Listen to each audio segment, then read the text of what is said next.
Thank you for tuning in to the Patricia Show. My name is Patricia. Please press like, subscribe, and share. Share this audio with someone who you may think need it.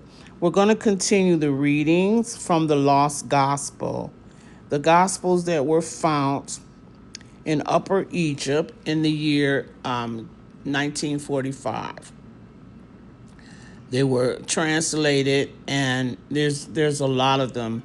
The Gospel of Thomas, the Gospel of Philip, the Gospel of Mary, the Gospel of John. There were several of them that was found. The Gospel of Truth, several of them that were found.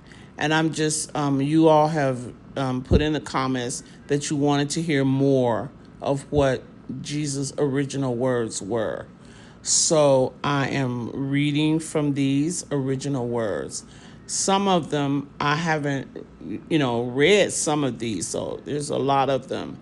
I've only read some. So I was very surprised last week when we were reading, and Jesus said that resurrection was not a physical thing. It does not happen after you die.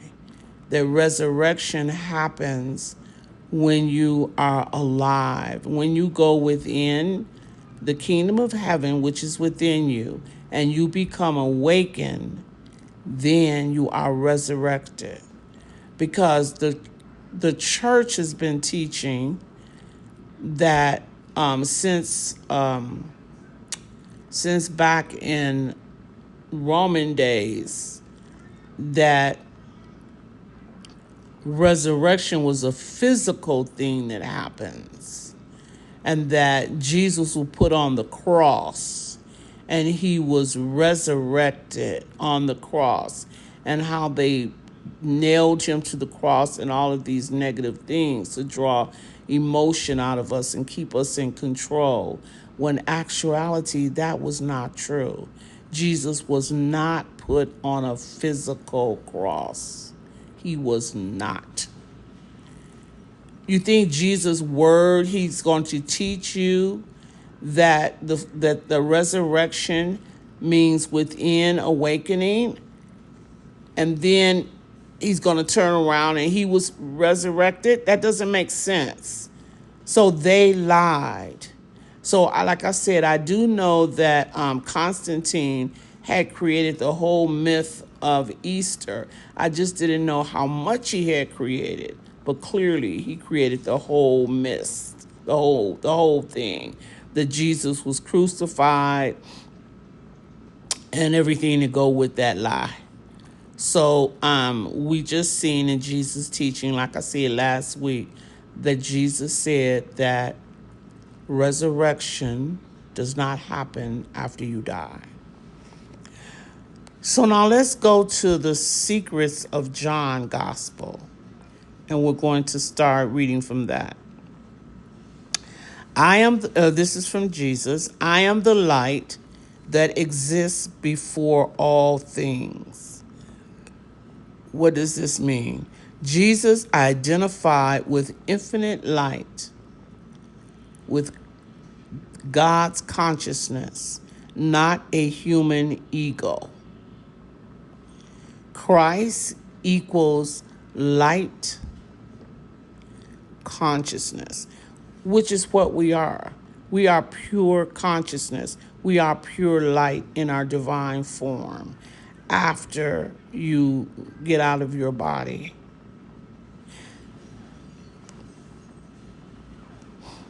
Jesus' next saying is, I am the all, meaning divinity is everything, not separate. So divinity is in all things. Oneness, we are one with all things. Jesus' next reading, the one who knows himself has already achieved knowledge of the depths of all, meaning self-knowledge unlocks universal wisdom. You don't search outward, you go inward.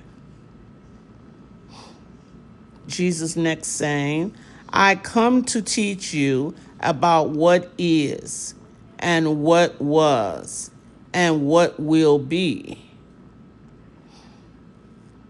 Meaning, Jesus teaches cosmic truth beyond time, timeless awareness.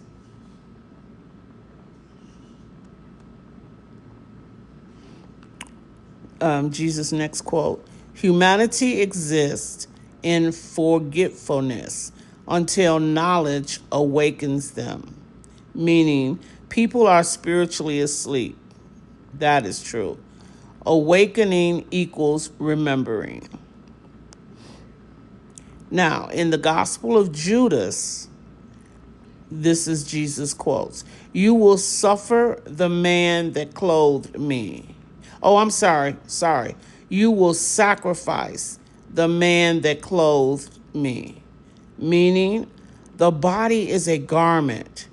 Judas helped Jesus release the physical form. The soul is not the body.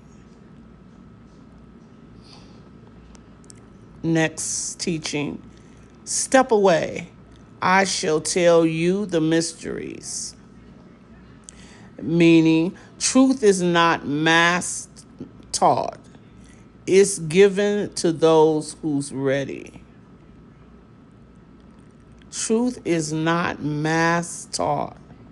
It's given to those ready. Awakening is individual. That's interesting. Jesus says, step away. I shall teach you the mystery.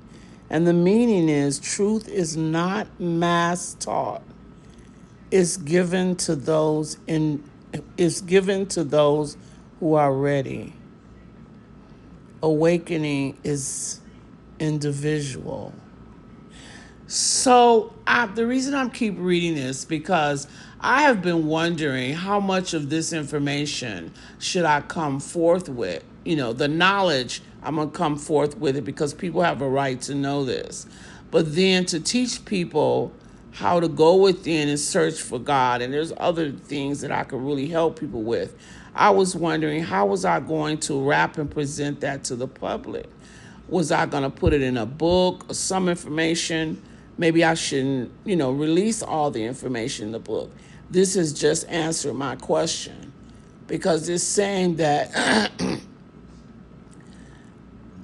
the truth of these teachings should not be taught mass teachings. That means a group of people. It should be taught for people who are ready. How do you know who's ready? You understand? Unless you have some type of school and they're coming to the school to learn. Because I had also said that I was going to start a mystery school, like they did back in Egypt days. And people who enrolled in the mystery school, they would be the ones that I would teach more of this. This stuff for the world to know the truth, I was going to put that in a book. But it's a lot of inner teaching that I can help people with, like I said. And I had thought maybe I should open up a mystery school. And I think this answers my question. That the really deep teaching that I have should not be placed in a book. And then I will open up this mystery school. The other thing is, for some of this knowledge, you're not supposed to charge. So, I have to figure it out. How am I going to do that? I'm going to just maybe charge for the workbooks or something like that, but I'll figure it out.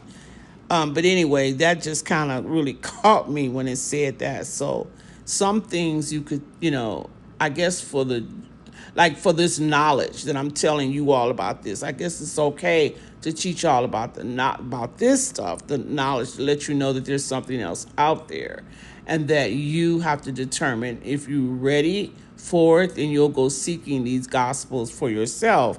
But if you're not ready for it, then you would just continue to do, whatever you're doing. Well, the traditional beliefs. Maybe you're not ready to change your beliefs from what the church has, and that's fine.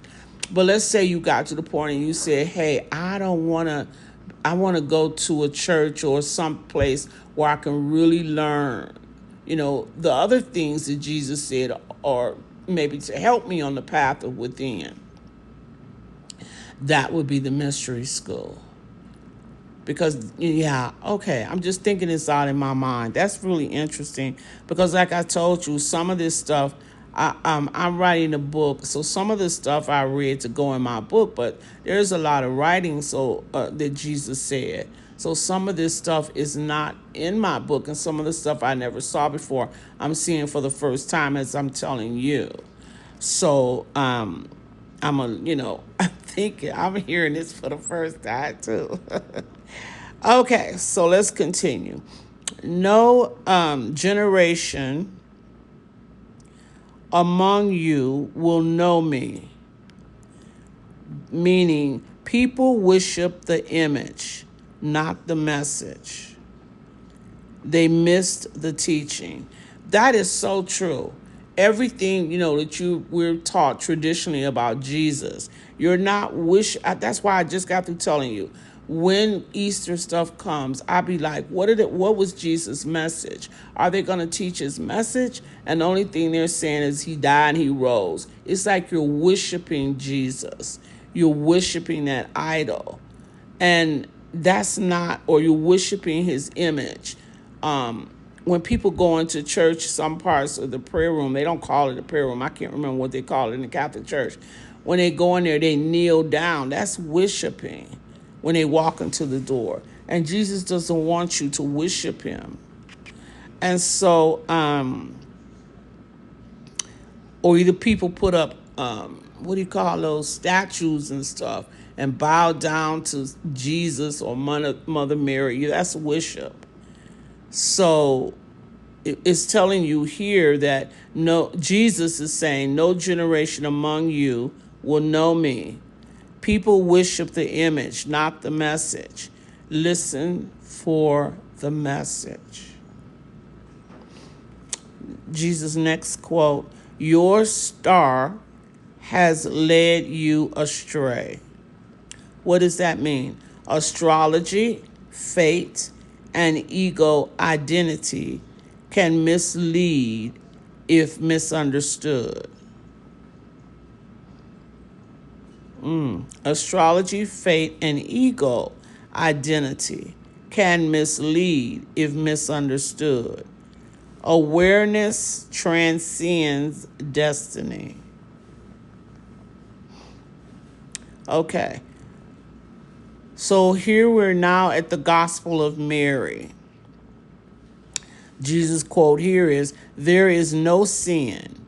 You make sin. What does that mean?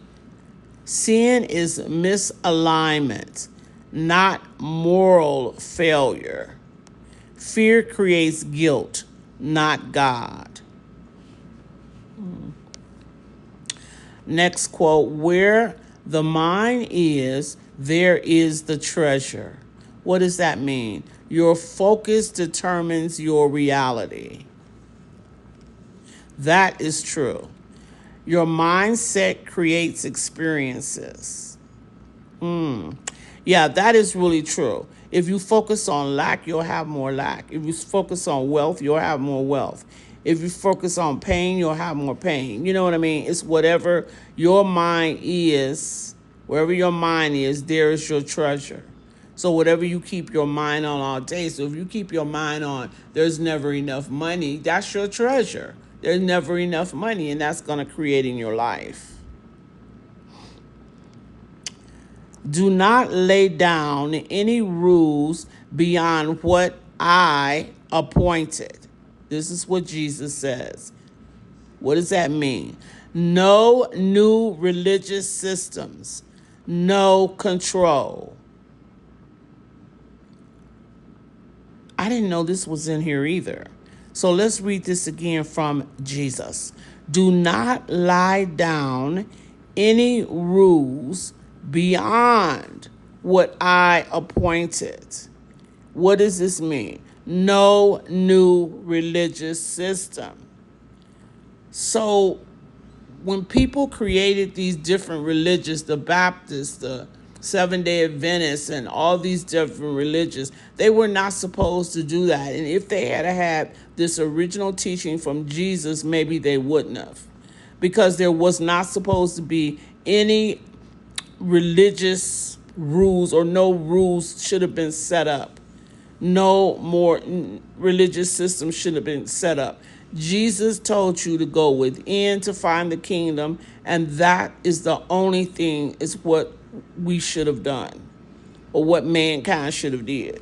But no, mankind went, and then they wanted to start creating all this. Oh, I have to end this. I'm sorry, my 15 minutes is up. Thank you so much.